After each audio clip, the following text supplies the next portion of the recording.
همکاران گرامی، در روسیه شهروندان کشورهای مشترک المنافع جمهوری بلاروس، اوکراین، قرقیزستان، تاجیکستان و کشورهای دیگر به حیث راننده کار میکنند.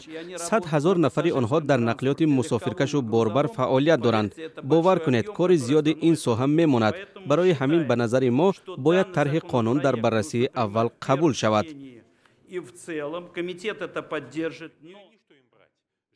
التماس و التجای یوگنی مسکویچف وکیل روس را در ماه می امسال وکیلان دوم نپذیرفتند و سند درباره تمدید زمان گرفتن شهادتنامه رانندگی برای مهاجران را قبول نکردند.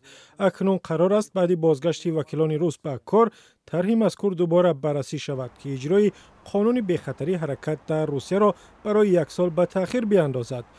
قانون ماه ایون حکم اجرا گرفت و 10,000 مهاجر تاجیک از حق رانندگی در شرکت‌های مسافرکشی روسیه محروم شدند. از 1 ایون قانون نوی به خطری حرکت در راه در روسیه به حکم اجرا درآمد و طبق آن مهاجران حق ندارند با شهادتنامه ملی خویش به مسافرکشی مشغول شوند، از بس که هزاران نفری آنها راننده تاکسی، اتوبوس و ماشین‌های بارکشی بودند.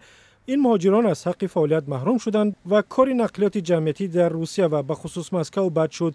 شکایت‌های پیوسته ساکنان پایتخت روسیه که نتوانستند سری وقت به کار بروند، شکایت شرکت‌های ساختمانی که بی راننده ماندند، مقامات روسیه را وادار کرد سری تمدید مهلت گرفتن سند رانندگی روسیه اندیشه کنند. خارجیان از جمله مهاجران تاجیک تا 1 ایون حق داشتند با سند رانندگی کشور خود در روسیه کار کنند. حالا دیگر از این حق محرومند و بسیاری از آنها میگویند با وجود مراجعت به ریاست بازرسی دولتی روسیه نتوانستند گواهینامه رانندگی بگیرند. به گفته مهاجران مقامات با هر بهانه از دادن سند به خارجیان خودداری میکنند و از طرف دیگر برای گرفتن گواهینامه رانندگی روسیه 50,000 روبل لازم است که مهاجر ندارد.